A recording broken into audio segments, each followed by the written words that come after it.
My name is Salim, and I was just 17 when I first saw the city of Constantinople, the mighty Roman capital, shining like gold across the sea. I was not a prince, not a nobleman, not even a great warrior. I was only a soldier in Sultan Mehmed's army, a boy with more dreams than sword skills. But fate, strange and powerful, had already written something for me far greater than I ever imagined. We had camped near the waters. From my tent, I could see the walls of the great city.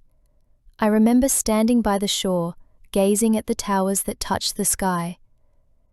But among those towers, one caught my eye. It was not the highest, not the grandest, but behind one of its windows, something moved. A curtain, and then a face. A girl. I looked again. Yes, there she was. A girl with long hair like the color of the moonlight. She leaned out of her window, her hand resting on the old stone ledge. Her eyes, I can still remember them, sad, curious, and filled with silence. I did not wave. I just stood there, frozen. Then she disappeared. The next day, I returned to the same spot. Again, she was there. This time, I took a flower, a small wild blossom I found near the road. I held it up for her to see. She smiled. And from that day, every morning she waited for me by the window, and I came with a flower in my hand and a racing heart in my chest. Her name, I learned weeks later, was Anastasia. She was the daughter of a Roman noble, trapped in the city by war and duty. I was her enemy by blood, but not in the heart. We could not speak. The walls were too high, and the city too dangerous. So one morning, I left something near the water where I knew she could see. A piece of cloth with my name stitched on it. 2 days later, I returned and found a small letter in the same spot. Her handwriting was soft and flowing, like music. Salim, it read, I know we are not supposed to talk. I know you are the enemy.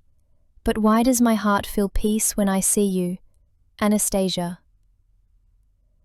This letter was the first of many. I kept them hidden inside my armor, close to my heart. We began to write about everything, our childhoods, our dreams, the stars we both saw at night. She told me she loved books and music, and that she feared the war would tear her world apart. I told her about my mother, about the scent of Turkish tea, and about the poems I wrote but never shared. And through ink and paper, we fell in love. The war grew louder. Salim, they have locked me in another part of the palace. They say you are the enemy, and I must not look at you again. But my heart is yours. I have hidden my last letter beneath the olive tree by the eastern wall. If you ever see me again, remember, I waited.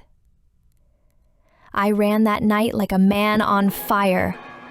The eastern wall was guarded, but I slipped through the shadows like wind.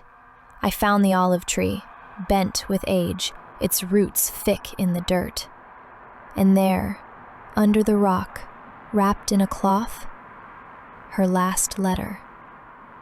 My dearest Salim, I do not know if you will ever read this. I do not know if I will ever see your smile again. But if these walls fall and this city burns, promise me one thing. Don't forget me. Don't let my voice be lost in the fire. Even if they silence me, I will still whisper to you with the wind. Your enemy by blood, your beloved by heart, Anastasia. I sat by that tree for hours. I wept like a child, and in that moment, I swore an oath. I will save her, even if I had to climb every wall, cross every sword, and break every rule. But fate, as I said before, had other plans. The day the city walls broke, the world around me changed forever. Sultan Mehmed's cannons roared like thunder. Smoke covered the sky, black and heavy. Fire rose from buildings like angry dragons. The Roman capital was falling, and all I could think of was one name: Anastasia. I ran through the gates as the soldiers stormed the city. While others fought for gold or victory, I fought for something else: love. Every corner of Constantinople was chaos. People screamed, bells rang, the sky turned red with flames. I pushed through the broken streets, searching, heart pounding like war drums. She had written that she was moved to the inner palace, near the church of Hagia Sophia. I remembered her letters, the little maps she drew, the way she described the courtyard with white roses. I followed memory like a thread in the dark. Then, I found it, a small gate behind the old garden, hidden by ivy. I slipped inside. Silence met me there, not the silence of peace, but of fear. And in the center of the courtyard stood a girl, her white dress now stained with dust, her hair untied, her eyes full of tears. Anastasia. I didn't speak. She didn't move, but our eyes said everything. She ran to me. I dropped my sword. We held each other like the world was ending, because it was. "Salim," she whispered, her voice shaking. "I'm here," I said, burying my face in her hair. I stepped in front of her. "She's not our enemy.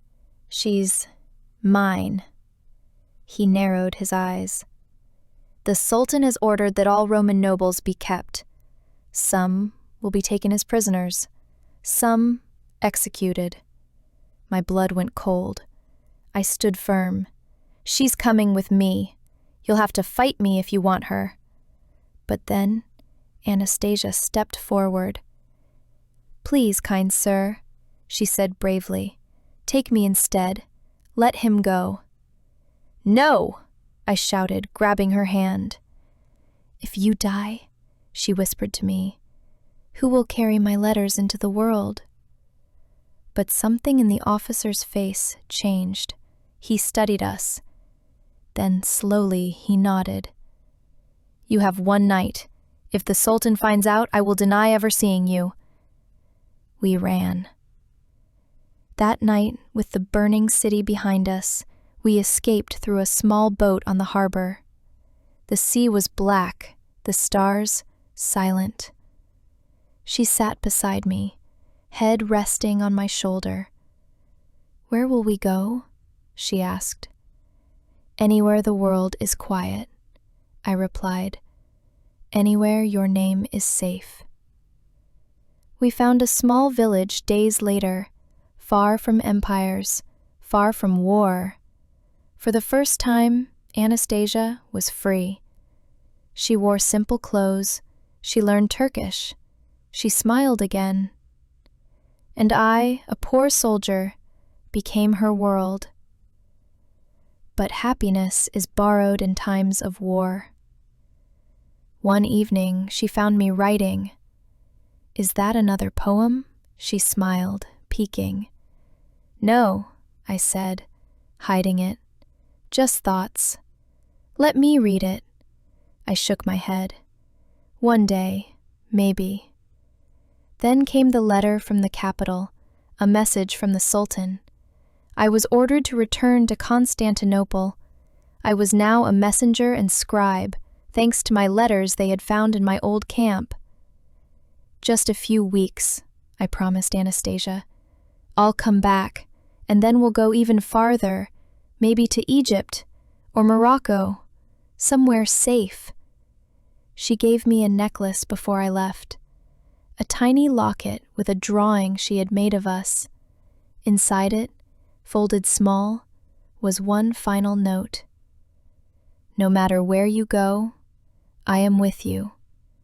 If I die, know this. I died in love. A. I kissed her forehead and rode off, not knowing. That was the last time I ever saw her alive. Days turned into weeks. A rebellion broke out near the village we had hidden in. When I returned, everything was ash. The home was gone, the trees burned, and among the ruins, I found a piece of her white dress and a single page, part of her diary. I placed all the letters in a wooden box and buried it under the same olive tree by the wall of Constantinople, for someone, someday, to find. Years passed, and yet not a day slipped by when I didn't whisper her name into the wind. Anastasia. I never found her body. I never found her grave. That was the hardest part, because how do you bury a soul you never held in your arms for the last time?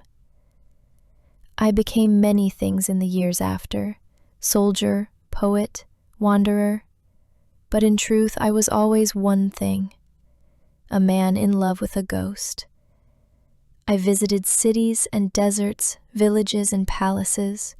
Wherever I went, I left behind a letter in her name, tied to olive trees, placed inside mosques, churches, under stones near rivers. People called me mad, they laughed, but deep inside I always believed that one day, one letter would reach her. Then came the day that changed everything. I was in Aleppo, walking through the old market. I had grown a beard now. My eyes had aged. No one knew me. I was just another man among the dust. But then a child ran up to me. "Sir," he said, holding out an envelope, "a woman gave me this. She said it's for the man who carries sadness in his eyes." My heart stopped. I took the letter with shaking hands. The paper was old, but the handwriting, I knew it, always hers. To my dearest Salim, if this finds you, it means I am no longer where you last searched, but I am alive. They took me north. I was kept in silence for years. I wrote letters in my head every day. I never stopped loving you. I never stopped believing you'd find me. Meet me where the sea kisses the stones, where we first shared a flower. I will wait one last time. Your Anastasia. I ran like a madman. Horses were too slow for my urgency. My feet were bloody when I reached the same shoreline where we first saw each other years ago. It was near dusk, the sky orange, the sea calm, and there she stood, older, thinner, but her hair still kissed by moonlight, her eyes still soft as prayer. I fell to my knees.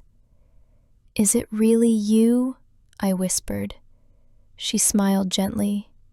"You look older, but your soul still writes poems, doesn't it?" I held her hands, kissed them again and again. "I thought you were dead," I said. "I was, for a while," she replied, "but the hope in your letters kept me breathing." We sat by the sea, talking all night about— She placed something in my hand, a folded paper. "My last letter," she said. "Don't read it now. Read it when I'm gone." And just like that, she closed her eyes and left. No scream came out of me, only silence. The same silence we shared years ago between two walls, two nations. I held her body as the sea rose around us. I kissed her forehead and buried her beneath the olive tree, where her first note to me had once waited. Days later, I opened the last letter. My love, if you're reading this, then I've gone to a place where there is no war, no walls, no names like Roman or Muslim, just love. Thank you for waiting. Thank you for writing. Tell the world, once two enemies fell in love, and love won. Anastasia. I took that letter, and with a heart full of ache and hope, I walked to the Hagia Sophia, now a mosque under the Sultan's rule. I gave it to the Imam and said, "Read it every Friday. Let the people know her name." And now I sit beneath the same tree, older than memory. I have nothing left but her letters and the sea. But sometimes, when the wind blows just right, I swear I hear her whisper, "Selim, I waited